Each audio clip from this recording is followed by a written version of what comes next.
don't say the answer. Actions speak louder than louder than louder than louder than louder than cages or wings. Which do you prefer? Ask the birds. Fear or love, baby, don't say the answer. Actions speak louder, louder than louder than. They speak louder, louder than louder than. Actions speak louder than.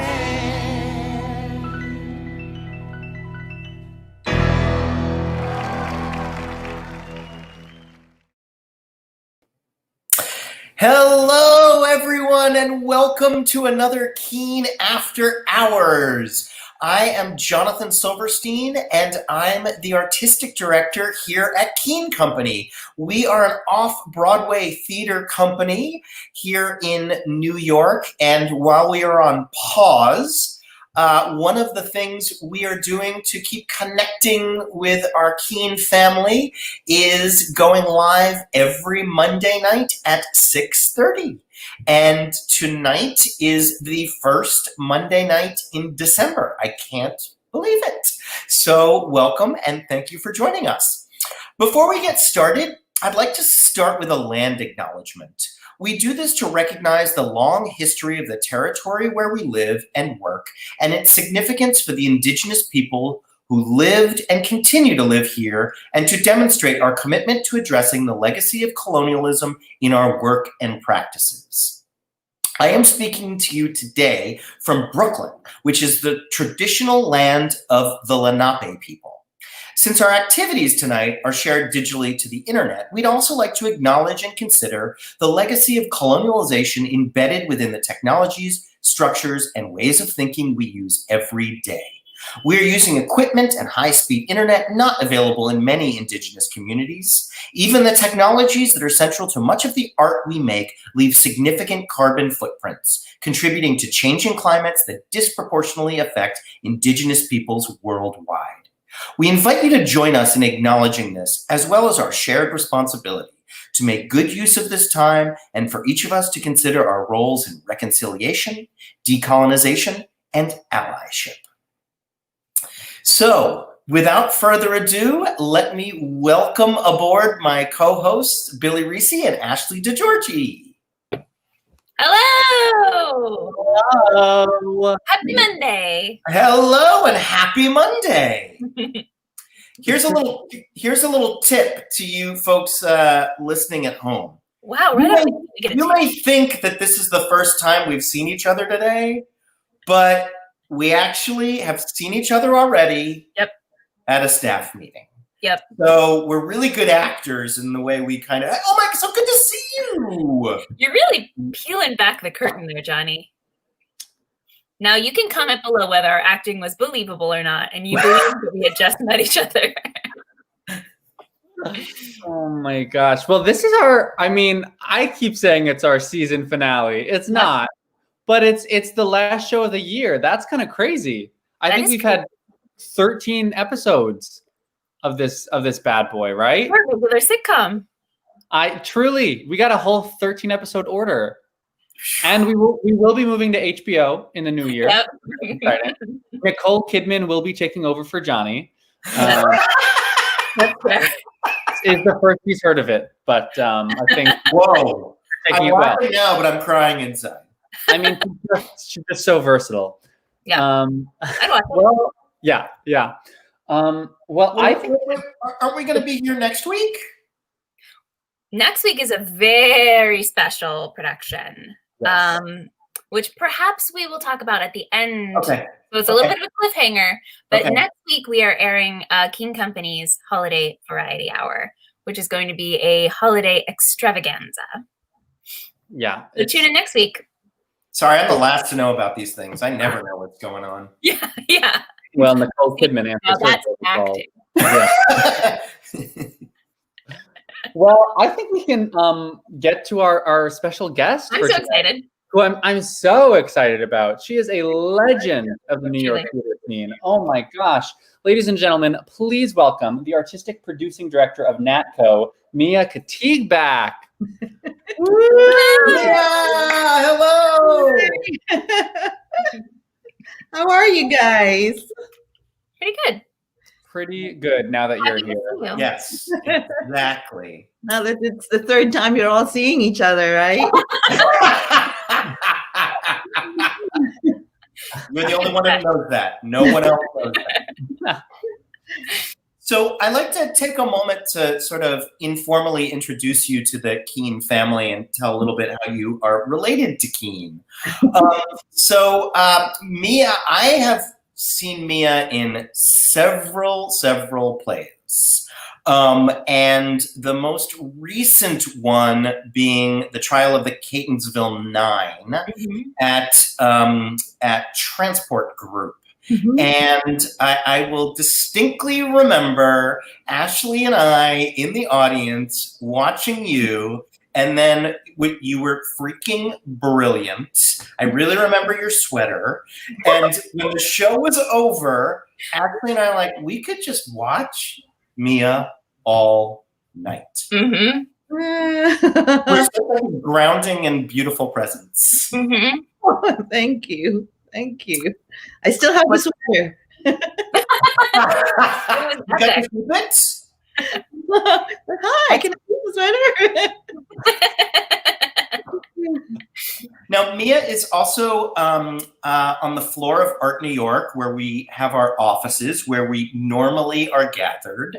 And there's definitely been some jealousy as we have walked by your office, seeing how clean it is, how everything is in its place, the fact that you have a window, and the fact that everything just seems so calm in there. So there's always been a lot of talk about your office in our office, Mia.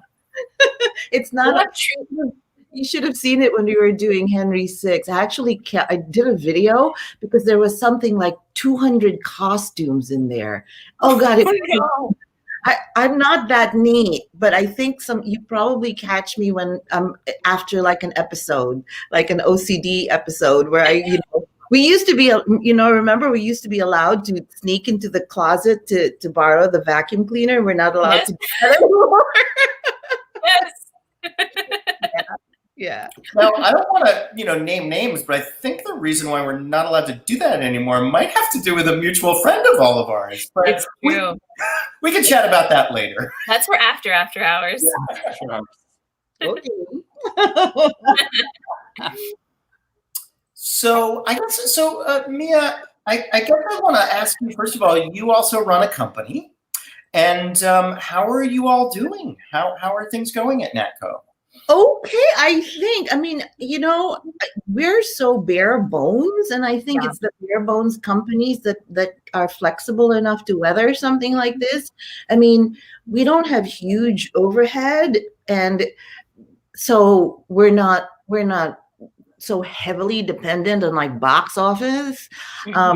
So thank God. But it's just the whole, do we just keep planning and hope something happens eventually, So, that unknown is haunting us. Yeah, I think that's the, I keep saying there's like a low level anxiety that just keeps humming along, drumming along, everything underneath. And I think it really is about this like permanent suspension feeling, I mean, it's not permanent, but it's just, I call these like shoulder shrugging times. It's somebody asks me a question and I kind of go, I don't know. It's just, so when are we actually going to do the production? Yeah. Yeah. It's one of my favorite emojis. Yeah. Yeah. Well, we're we're right there with you. I think we feel fortunate that we are a small company and are able to sort of keep on going flexibly during this time. It is sometimes it's an incredible virtue. Yeah. Are you guys going into the office? No. It's too creepy. No. It's too creepy. Thank you. It's creepy. Yeah. That's definitely one thing I miss, is just having a bunch of off-Broadway companies all on the floor, and you can kind of just like, you feel like you're part of the action, and you can run in and ask questions and sort of be part of the hubbub. But I don't think our floor is particularly busy right now. No, I've been like maybe twice, and both times, I always have my office door open, and we're not supposed to, so I shut it. So I feel like I'm the only one on the floor, and then occasionally I'll hear like a boom, like a door closing, and it's like, oh God, it feels like a haunted place. Yeah. I have not been in, but I imagine it feels a lot like Pompeii, just frozen in a March 13th state. Yeah, that might be true. Mm-hmm. Yeah. Now, you all were going to do a play that I'm really sad didn't happen, with our mutual friend Les Waters. Yes. You were going to do, was it which Pinter play, or was it two of them? We were going to do 2 one-acts. One, I didn't know either one of them. One is called A Kind of Alaska, which was inspired by Oliver Sacks's Awakenings. And the other, which is the scariest thing I've ever read, is called One for the Road. Mm-hmm. Mm-hmm. You guys know, I had never read it before, and I read it and I just thought, oh God, but how topical, this kind of monster in charge. Mm-hmm. So we couldn't do it. We had to cancel it. Well, hopefully it will come around again. I would love to see a Les Waters directed Pinter. Yeah, me too. So we like to ask our guests a little bit about their sort of journey to where they are today. And I wondered if you could share with us, with our audience, maybe a little something about how you got into theater or acting. Anything you care to share with us about what sort of started you off on this journey? I think I'm one of those people who kind of it's probably part of my genetic makeup or something, because I remember, I think my earliest memory was probably I was like maybe 4 years old or something, and I was always enacting like scenes in my head. And then at 5 in kindergarten, I kind of said, oh, I can be the little girl who's underneath the Christmas tree. So they let me. And I still remember I only had one line in the whole thing, and it was, don't touch it yet. What a debut. Present. And then it was kind of always there. And I remember in 2nd grade, I instead of writing a paper, I asked, can I enact like a couple of pages? So I was like producer. I got these people to draw a set on the chalk. It was Catholic girls' school, so it was all nuns, I got them to like draw stuff. And the biggest thrill for me was I could show up in school without my uniform. I was in costume. Yeah, so I think I've always had that kind of performer thing. And then you grow up and everybody tells you it's the wrong thing to do, I think my mother was really smart. Strategically, she never said you can't do it, because she probably knew that then I would really do it. So, well, it's a very difficult life. It's a hand-to-mouth existence, and maybe you want to be a writer. Like, yeah, right. That's much better. But I think just because the the theater is like so hard, you're having to market yourself all the time. It sounds like you were creating your own work as like a 4-year-old, though. You were like, listen, I've got a gig for myself. Yeah. I'll make it. Yeah. And then it was just, I kind of decided to do something. There wasn't really a major where I was going to school in theater. It was like this program in the arts. So I figured, okay, and I got a good liberal arts education, and then I just couldn't stay away from it. Yeah. But a friend actually had said, hey, you want to found a theater company? And I thought, are you crazy? No way. It's too hard. And he kind of kept at me for like 2 years. And finally I kind of said, oh, okay, fine. But I'll only do it if it were if the repertory was the classics with all Asian American actors. Mm-hmm. Thinking for sure he would say no way. And actually he kind of said, oh, actually that's what I was thinking too. And I went, oh, That's what I wanted to ask you. I'm so curious how classics came in. I know you went to Columbia, is that right? Is that where you fell in love with classics, or how did classics become part of your life? Well, I was always interested in them. I mean, because I was born in the Philippines, and there the education is in English. So this was kind of this was the repertory that we had to read and study and all that, colonized.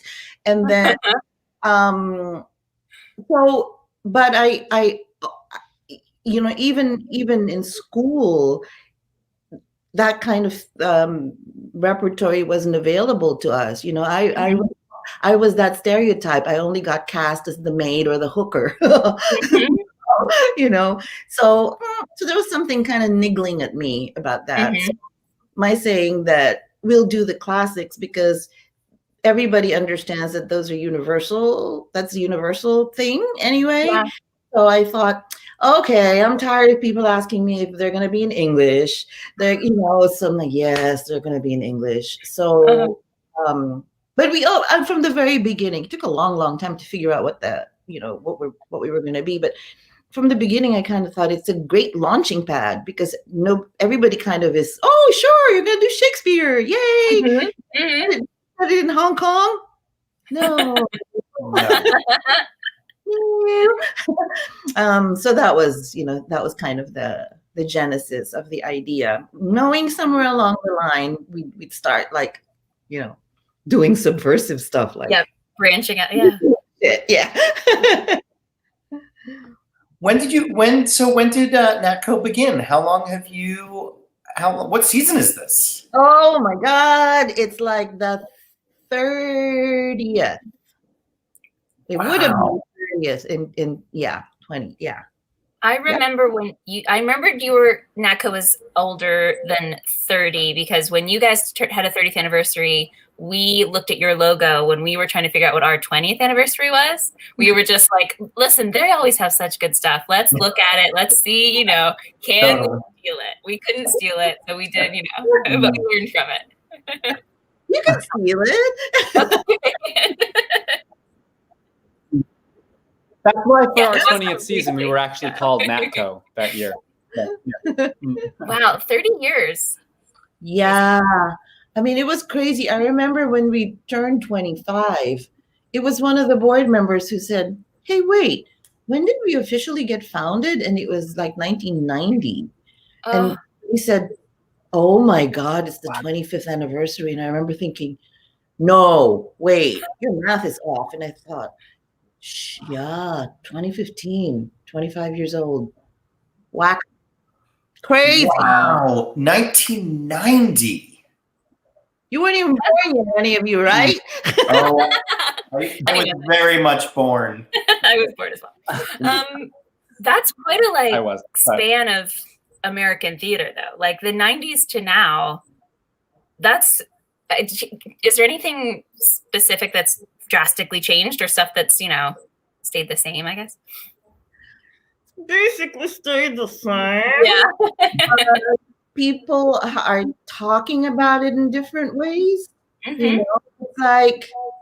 It's like it feels like huge things have happened, but when you look back on it, it's really like a very minuscule advance.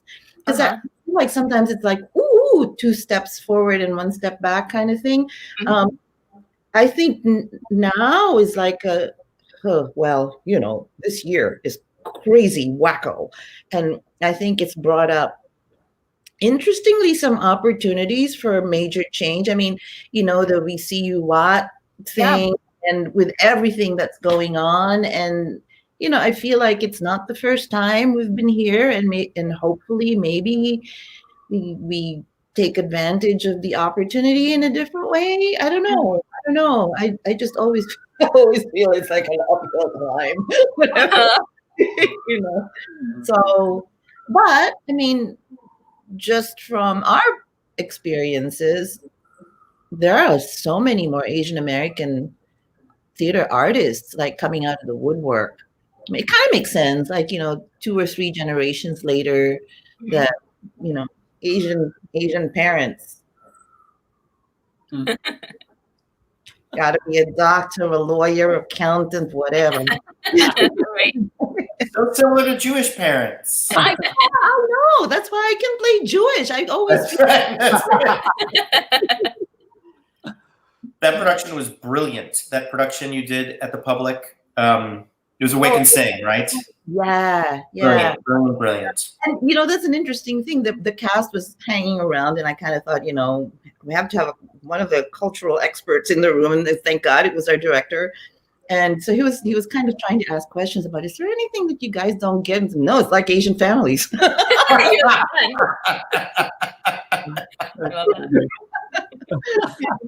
Yeah. Now you all have branched out, and you're doing a project with like many different theaters around the country. Oh, yeah, that got announced like right before the pandemic, and then Oh no. But it's okay. It's okay.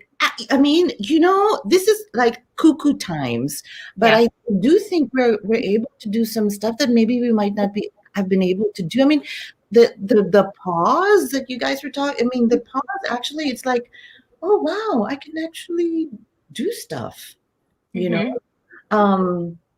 But yeah, it's called the Natco National Partnership Project, and we're trying to partner with theater companies in New York and around the country to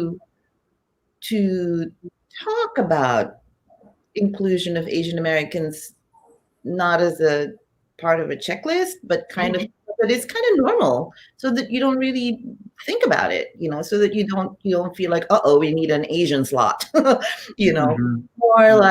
more like, oh, this is an interesting playwright. I mean, it's gonna take time and work. But how exciting that you are. I love that you're partnering with theaters all across the country. And it's because so often we get so siloed as just being New York focused. Yeah. I think that's an amazing thing. Yeah. And of course, it's like partner with theater companies that don't have this in their consciousness yet, because you don't want to preach to the choir, So people like are, why don't you partner with so and so? I'm like, no, they're already doing the work, actually. Give me like the most resistant theater company. Get a challenge. Always making it happen. Give me a challenge. Yeah. So, yeah, that's the latest. It's exciting. So, okay, now we move on to the gossip portion of the evening. Oh. And we want to hear the deal of you working with Tisa many, many, many, many years ago. Oh my God, that was actually where I started. Okay, here we go. That straight out of undergrad, back in the day when you actually had to buy backstage. And I remember I bought backstage, and I'm like leafing through it. But then I was also like, yeah, I can audition for all of these things, not knowing, about the Asian thing. So you were looking for Jewish mothers, yeah. I can do ennui. I can do streetcar. And I'd show up to these auditions, and people would kind of look at me crazy, and they wouldn't want to offend me, but they would kind of be like, I don't know if anybody's gonna buy that you're like that person's sister. And I'm like, why not? Make believe, yo. And then I saw this notice for Pan Asian Repertory Theater, and I kind of thought, okay, that was my boyfriend at the time was like, "Are you sure you want to go? It's like all the way down there, downtown, in the east side. It's like near the Bowery. There's nothing there." I'm dating myself because that was so long ago that it was like Skid Row. It was Skid Row in the Bowery. Yeah. And I remember going there, and he waited for me at a cafe because he was so worried that it was going to be shady deal thing. And it was actually at La Mama's, the rehearsal place on Great Jones Street. So I went, up the creaky steps. And there was a loft, and I auditioned, and my audition pieces were like Streetcar. Of course. And Pygmalion, right? A serious and a comic thing. And Tisa's looking at me like, okay. Don't you have anything, number one, your age? But it was interesting, and so I got involved with them right away, which was really fortunate that I was able to be with a company straight out of school. I mean, my two best friends in undergrad were both theater people too, and they were having a hard time just getting seen. And one of them, who remains a very, very close friend of mine, was actually saying, "You think you got problems as an Asian? I'm like blonde and blue-eyed, so is everybody else." So, and I was there for like maybe 3 or 4 seasons. Oh, wow. Yeah. So yeah, we have history. That's amazing. That is amazing. And was it so? Did you stay in touch and sort of work together once you started another company as well, or? We had kind of lost touch, and then we remained colleagues, And then when this what eventually became the Consortium of Asian American Theaters and Artists got formed, because we had all there were 6 Asian American theater companies that had gone to this TCG convening of theaters of color. And so it was Tisa, us, Mai, 2G from New York, and then East West Players in California, which is the oldest Asian American theater company in the country, and then Moo in Minneapolis. We were like 6 Asian American theater companies, and then we just kept talking, and it eventually became Tata. And then the very first Asian American Theater Festival, Tisa, Jorge, and I were like the 3 co-founders. So we had remained in touch, but I just had stopped acting with them because I was trying to explore other. For those at home who don't know, all 3 of those companies are on our floor. So what we now need to do is get everyone in separately and ask you all the same question. Get the story. Did you all move to Art New York at the same time? Well, I think I'm hearing me echo. Do you guys hear me echo? Okay, I think you're good. I hear it just a little bit. I think you're good. Okay. I think you know what? I think we were. But I wasn't in this office. I was in what used to be half of Transport Group. Oh, right. Yeah. So I was in 316, the one right across from City. And I mean, there was just literally room for like 2 desks like this. Yeah. But remember, Mai was like a pilot office. They were kind of experimenting with stuff in their office. And yeah. And I think Tisa was there too. I think we were all there at the same time when it first opened. Keen, I think, was one of the first as well. It was before my time, but yeah. Before my time as well. I think Carl started there in 2002, maybe ish. Anyways, it's an amazing. It's what an amazing gift to be on that floor with so many varied companies, all doing different things, yet all being wonderful and open. And as Ashley said, you can walk into someone's office and go like, I have no idea what this granting organization is asking for. And back in the day when you didn't submit stuff electronically yet, I mean, when there was a deadline, people were just running into everybody's offices. Oh my God, do you have like a manila envelope? Oh my God, do you have the? And then it's like, are you going to the post office? Because midnight was the deadline. So you had to be online, and as long as they stamped it by midnight, it's yeah. Why do I think that if that were happening today, that everyone would come to us for the manila envelopes? I just know it. Ashley, you must have a manila envelope, don't you? Yeah. That's funny. I'm curious. I mean, you obviously 30 years is just, I mean, it's so incredible. And I don't know if this is an offensive question to ask, but it might be like picking, your children. But is there a show that you are proudest of at Natco in all these years? Well, I have to say that just because of scope, Henry was like really was really. I'm so proud of that. Well, I guess proud in many different ways. Like Henry VI, just because I got 16 actors together. That's huge. Like, oh my God, yeah, and I mean, I'll never forget finishing tech and doing our dress, because we did both.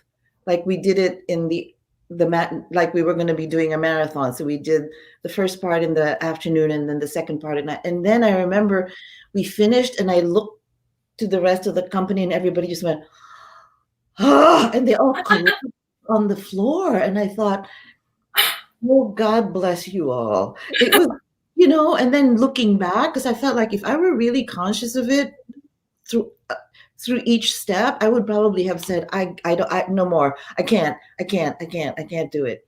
But yeah, it was 16 people, and we had 3 movement coordinators. It was like the biggest company I've ever assembled. And everyone was just so cooperative. I mean, it was just like, okay, this is for this particular project. It's not like they're getting paid scads of money. Yeah. Wow, that's incredible. That is the equivalent of like 3 or 4 shows, probably worth. You did a full season in one show. It's incredible. Yeah, at one time. Yeah. Yeah. It's fun. Yeah. We still go out together, and the food is amazing. Y'all have to be part of an Asian show one day. Oh. New goal. We like to eat. Have you, Natco is a producing company, but do you work often with a similar group of actors, or? How do you mean? Like another? Well, I guess, are there certain actors you've worked with again and again at Natco, or is it sort of a rotating cast of characters? Well, not by design, but we realized that almost in every instance, about half are repeat people, about half are new. So it's kind of cool that it works that way, and it's cool that there's like the pool is replenished. So that's kind of nice. Yeah. And to me, it's always a sign of a great company that people are saying yes to come back. Like they must have had a good experience if they keep coming back and back and back. So yeah. Well, and also we've done some stuff that was actually the ideas came from actors. Oh. Who come and say, Joel De La Fuente said, I really, really, really want to do Iago. And we're like, okay. Why not? Yeah. Yeah. So yeah. Do you have any shows that you haven't done that you really want to do that you can let us in on? I can't think of any. Because of course the ones that I immediately, the ones that I really wanted to do, we did it. Yeah, you did it right away. Did you do Streetcar? That was actually one of the first things that I thought about. But at the time, the Williams estate was not sympathetic to non-white people doing it. We got, I think that they let us do, whoa, this was a crazy project, Outcry, because nobody knew that much about it. And that was a strange one-off for us because Eduardo Machado and I played brother and sister. And he's always got this incest thing going on. So that was very interesting. And they let us do it because nobody was doing it. Nobody was interested. But I think if we were to do Streetcar, it was monumental. It was momentous when they let Negro Ensemble do it. I think you have a better chance if it's all like one culture, one race. But if I think they were really resistant to, that'd be nice. I'd love to see you play Blanche. Yeah. Honey, I'm a little long in the tooth for Blanche right now.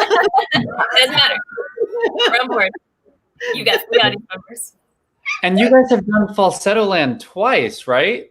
Yeah, the first time we did it as part of that the Asian American Festival that we put together. And the first time we did it was in 2000. And I'm an idiot when it comes to American musicals. I'm just like totally dumb. And the director really wanted to branch out into directing, so he was pitching all of these projects to me, and I'm like, and he gave me like all these cassettes to listen to it, and I listened to Falsetto Land, and I was sitting in my living room bawling. Ellen, we have to do this one. And then the next hurdle, and actually that was kind of cool because one of my board members said, let's do it as a benefit first, just to see what the response was. And we invited Bill Finn. Yeah. So we asked Bill Finn to come because he was just like, no, you're not Jewish. You can't do Jewish. Yeah. And we did it for the benefit, and he was like, okay. Oh, that's so neat. Sorry? That's so neat. I love that you convinced him. Yeah. He was just like, yeah, okay. That is awesome. I would love to see some videos of that. I'm sure there's some floating around, but that's one of my favorite shows, and I'm sure you guys did so beautifully with it. It was amazing. That was like, this is a good part about being an artistic director.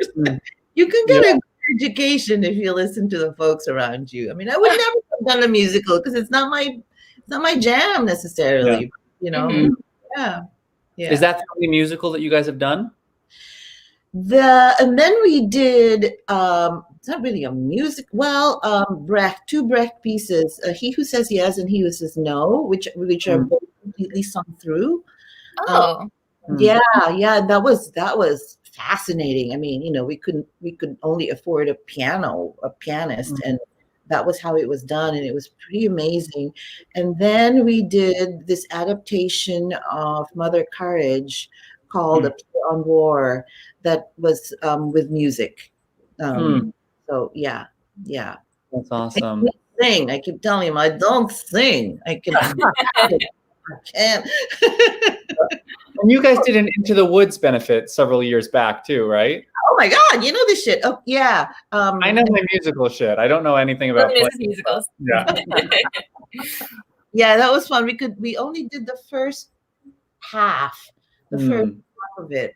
But that was terrific. And Alan, again, the guy who directed Falsetto Land, directed that benefit too.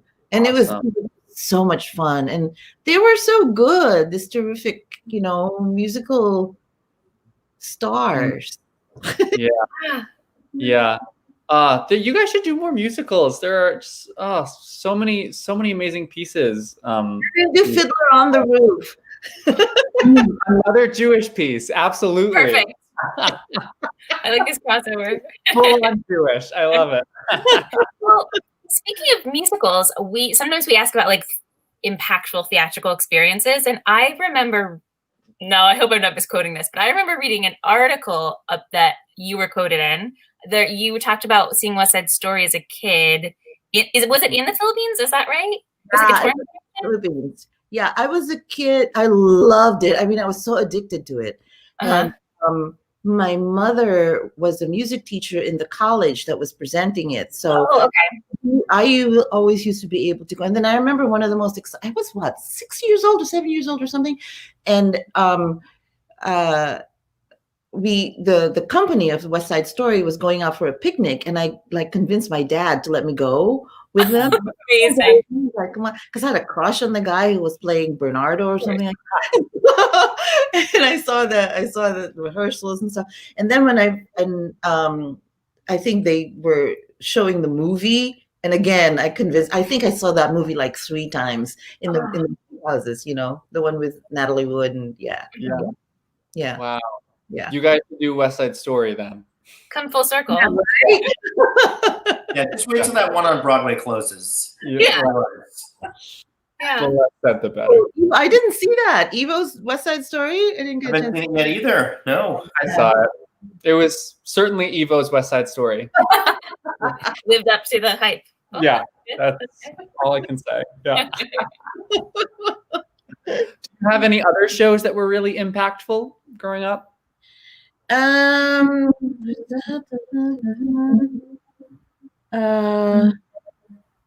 remember seeing Chorus Line. Oh God, another musical. I know, I was gonna say, wow. Yeah, I think this is going to be more part of your future. Yeah. Well, the classical text musical sort of like they have a lot of similarities. It feels like.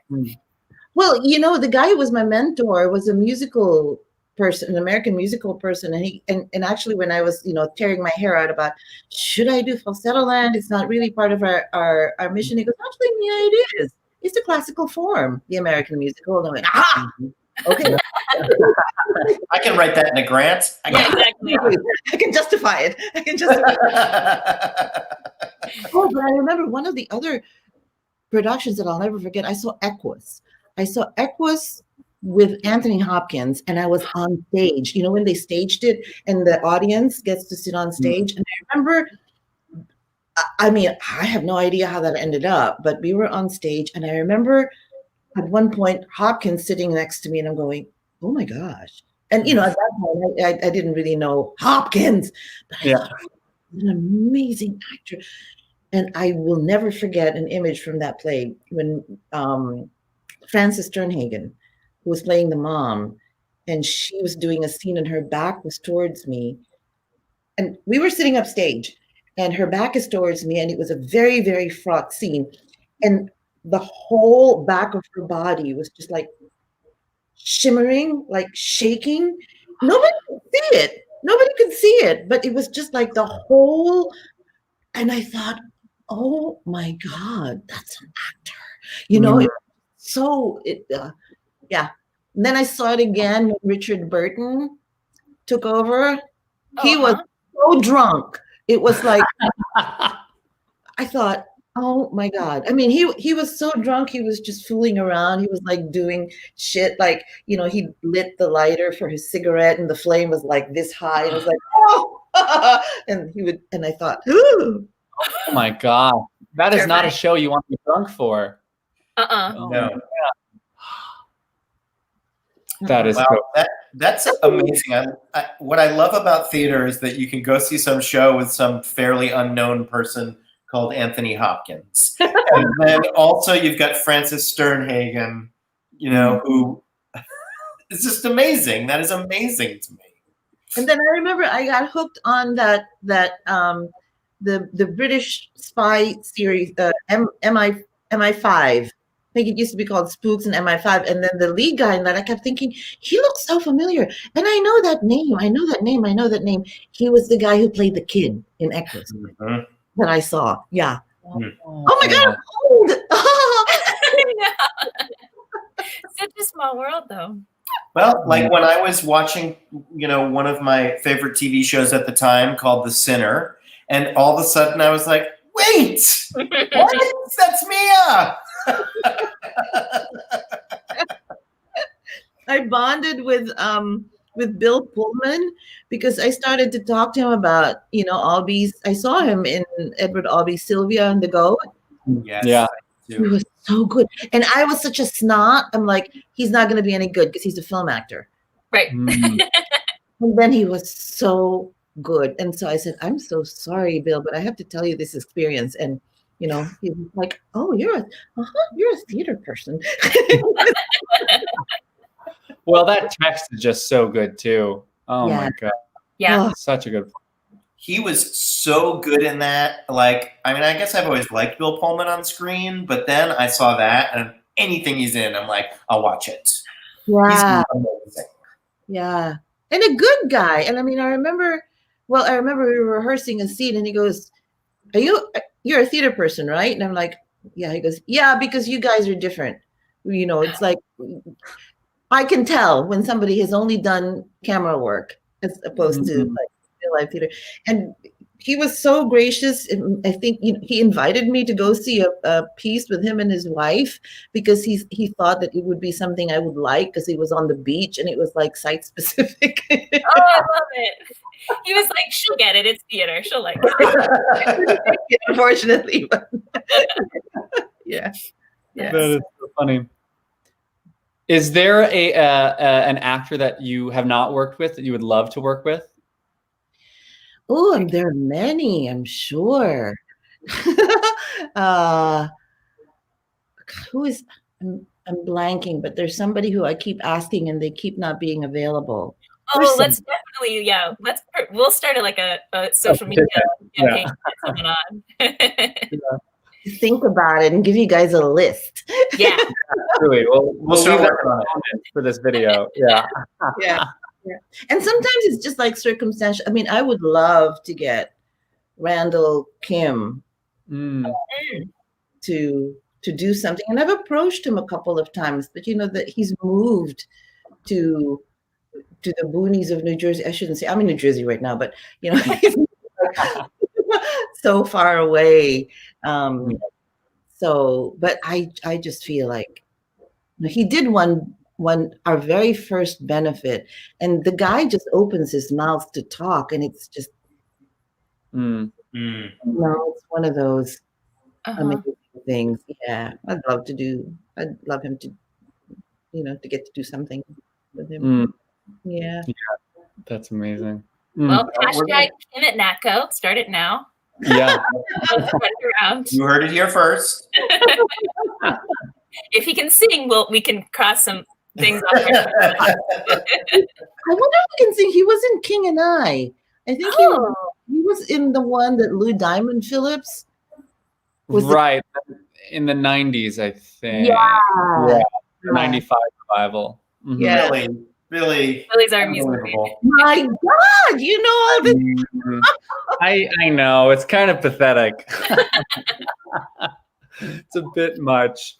Well, at this point in the show, we normally break out the Keen question bowl. If you're ready for some little rapid fire questions. Okay, these are just sort of random. Some are theater related, some are just sort of like fun facts related. Okay, I'm gonna pick them out at random. Do I have to know stuff? No trivia. No trivia. But you do have to answer in the form of a question. No. Okay. Okay, this is interesting. If you could have any alternate profession, if you were not going to be in theater, do you know what it would be? You were in theater since you were 4, so. Yes. Conductor.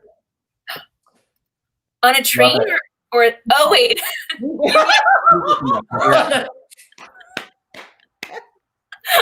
was so excited.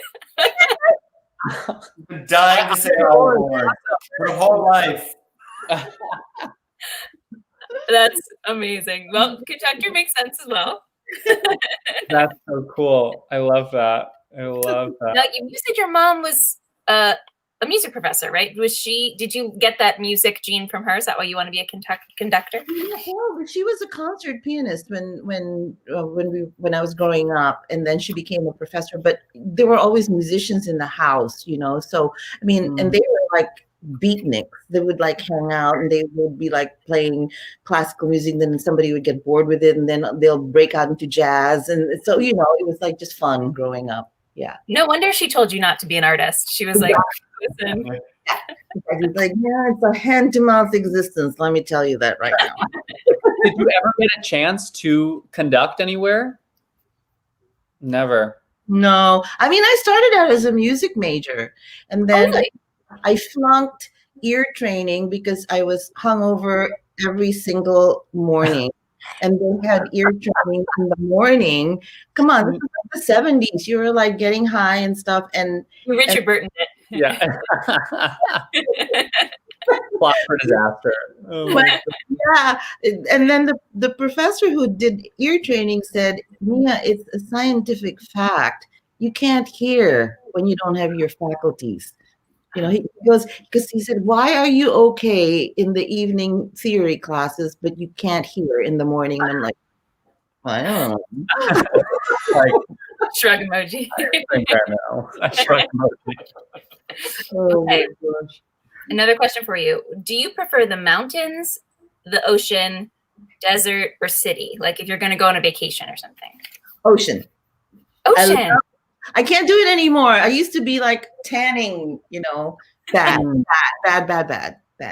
Yeah. I love it. Okay, let's see. A few more here. Oh, wait. We kind of already talked about this. Any dream roles? You know what? It would be so fun to play Juliet now. Yes, please. Ooh. Oh, That's fascinating. Yes. Huh. absolutely. Yeah. She's something. That's what I want. I want next season to be Romeo and Juliet and Fiddler on the Roof. Okay. In a wrap. I thought you were going to do Romeo and Juliet West Side Story, and that was like it was going to be thematic. Yeah, I well, like that's the obvious choice. Yeah, I like it. Do you have any favorite junk foods? Oh yes, I'm like a kettle chips addict. Really? Mm. Okay, now we know to like bring you in the office if we see you there late at night. Like, Don't do that. Don't do that. And I discovered this. There's a flavor I didn't think I would like because I'm not really a spicy person. But there was a jalapeno one that was actually pretty good. Sounds good. Yeah. Okay, let's see a couple more. We already talked about that. Okay, do you remember your first audition monologue? It was probably, because of what you're talking about, it was probably not age appropriate and from a classical piece. Yes. Well, it was Lady Percy from Henry IV. Really? That was your first audition piece? Yeah. Because, you read the stuff and you're supposed to have one classical monologue, you're supposed to have a serious speech, you're supposed to that. So my two stock ones were, I learned the Lady Percy one, and then Eliza from Pygmalion. That was It's awesome. Okay, let's see, one more. Oops. Oh, well, I accidentally picked up two, so we'll do two more. Okay. Oh my gosh, we actually already talked about Dreamcast. Okay, do you have any bucket list items? Like, travel the world, skydive, learn the clarinet, whatever you want. I skydive. I remember making a deal with my brother.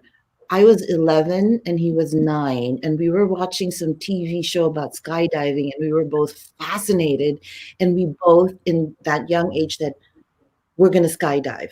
And we shook on it. And you just reminded me, because I swear to God, both of our would be chicken shit. We wouldn't do it now. I wish I had the, wow. Wouldn't that be amazing? Yeah. Is it an older brother or a younger brother? How much sway do you have over him? Younger brother. You can convince a younger brother to do it. It was said here first. We re-resurrected that dream. Uh-huh. You should run it. I know, right? Does that count? Yeah. That's amazing. Okay. One more. Oops, I keep thinking about the same one. Okay, do you have any ultimate dinner party guests? Maybe Randall Kim is one of them. Oh, well, wouldn't that be nice to have Mr. Obama? Yes, definitely. I would love to really talk to him. Really talk to him without the facade of, well, I think, you know, because he's always so polished, and I'd love to just hang. Yeah. Maybe Michelle would be a better hang. No, but I mean, I feel like she's more herself than he is. So it would be nice to. He get drunk. I wonder if he ever gets drunk. I bet he does. Yeah. I mean, I'm sure he knows how to hold his liquor, but I am sure you can get him there for sure. Yeah. Not that I'd get him drunk. I was just curious. That was like a non-secret. I do it every dinner party. That's what you gotta do. Juice up. Come on. I remember reading an article that said that the Obamas had a pact to have no new friends when they went into the White House, because they didn't want to just have friends who were there just to be, you know, part of the fame. But I think that maybe has been lifted. So you could be one of their new friends. We can make it happen. Mia, thank you so much for joining us tonight. Oh, thank you for having me and being so patient with my stupid schedule. Not at all. It's just a pleasure to see you, and we hope to get to see you on the floor in the non-creepy future when it's a little more lively. Yeah. We'll tell you gossip about the vacuum. That's right. Yes, we'll tell you the gossip and bring you kettle chips. Yep. I actually tried to institute this happy hour thing on the floor, and like maybe a rotating cocktail hour. Maybe we can think of doing something like that. We're all we are so down for that. We will help organize. Yeah.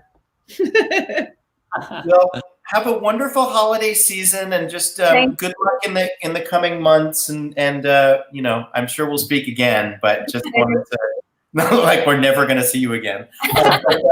But we are virtually right down the hall if you ever need anything. Okay.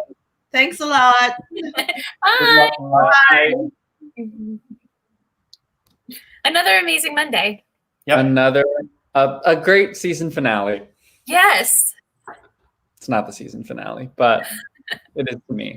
I want to see that streetcar. I know she's into it, but I want to see the streetcar. Yes. Truly. Yeah. And I want to see that falsetto land. Come on. Yeah. Yes. I actually was listening to a little bit of it this morning, crying in the shower. So good. So good. That was like my favorite cast album in high school. Like that's one of the albums I could sing every word to. I love that show so much. Maybe we should do it sometime in the office. We'll just trade off roles. Okay, yeah, great. that's fine. We'll do it in rep with Tootsie. Perfect. Yeah. Perfect. So can one of you, because I have no clue about what's going on, tell me a little bit about what we're doing next week? Well, I will start it, and I think Billy has a lot more cool information than me. But as always, I'll jump into that. But next week, we are airing the King Company's Holiday Variety Hour. Now, what is that, you might ask? Well, what is that? I am asking. Think of it as part old-time radio, hour of like musical variety content. And think of it as part like an episode of the 70s Muppet Show. No. So there's a little bit of hijinks backstage, but mostly it's this roster of incredible alumni and stars who are going to be singing, who are going to be reciting some stories, perhaps some poems, maybe some recipes. It's going to be a festive holiday extravaganza. Billy, will you give us some of the lineup that we can expect? Oh yeah, I mean we got performances from Kate Baldwin and Graham Rowett. We got Whitney Basher and Jared Zrilli. We have Nick Blameyer. We have Brenda Presley. We have Kathleen Chalfant, and we have a special cooking segment with 4-time Academy Award nominee Marsha Mason. Yeah. Very excited people. Segments. And that's only the tip of the iceberg. There are so many Keen cameos from Keen alums and friends in this. It's really going to be super fun. Now, it's a benefit broadcast, which means that the broadcast will be free, but we will, of course, be accepting donations. In fact, we are just about halfway through our 31 days of giving. We're taking all of December to help fundraise for Keen Company, not just this season, but really so your donation right now is a vote of confidence for the future of Keen Company. So there's more information on our website about all of this. www.keencompany.org, in case you didn't know. But our goal is to reach, thank you, our goal is to reach $31,000 by December 31st. We are about a third of the way through already, thanks to our amazing community and Giving Tuesday donors. So thank you, thank you, thank you. But you can go to our website anytime and help get us even closer to the goal. You can also go to our website and see a really cool thermometer that shows you where we are in our fundraising. Mm-hmm. So again, I refresh that like at least 3 or 4 times a day. Always. We love a thermometer here at Keen. So again, to go to our website for information about how to donate and tune in next week, Tuesday, December 15th for Keen Company's Holiday Variety Hour. We'll get you more information. Don't worry about it. Well, I'm looking forward to it, folks. Me too. Now that I know what it is, I am too. I'm so glad we can catch you up. Yeah. Well, I think we've come to the end of this season of, sort of this season, maybe this year of Keen After Hours. But I am looking forward to next week and then looking forward to picking back up in the new year in 2021. Truly, every Monday we talk to someone, I learn something amazing that I didn't know before. So I'm genuinely excited for another season. Yeah. Well, folks, go ahead. Go ahead, Johnny. Really? Send off. You. No, Johnny, please give us your send off. Well, on behalf of Billy, Thank you. Ashley, Thank you. We thank you for joining us again, and we look forward to seeing you at the virtual theater soon. Good night. Bye, everyone.